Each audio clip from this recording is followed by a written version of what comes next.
বৈষম্য বিরোধী ছাত্র আন্দোলনের সময় র্যাবের হেলিকপ্টার থেকে গুলিবর্ষণে নিহতের ঘটনায় সাবেক প্রধানমন্ত্রী শেখ হাসিনা ও সাবেক প্রধান বিচারপতি খায়রুল হক সহ ৫ জনের বিরুদ্ধে মামলা নিতে নির্দেশ দিয়েছে আদালত।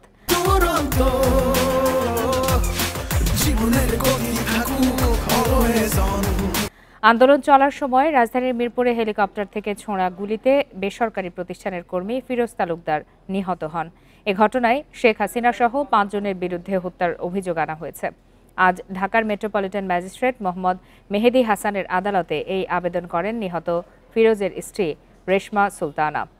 বাদীর জবানবন্দি নিয়ে মিরপুর মডেল থানাকে এজাহার হিসাবে গ্রহণের নির্দেশ দিয়েছে আদালত। মামলায় অন্য অভিযুক্তরা হলেন সাবেক সেতুমন্ত্রী ওবায়দুল কাদের, স্বরাষ্ট্রমন্ত্রী আসাদুজ্জামান কামাল ও সাবেক আইজিপি চৌধুরী আবদুল্লাহ আল মামুন।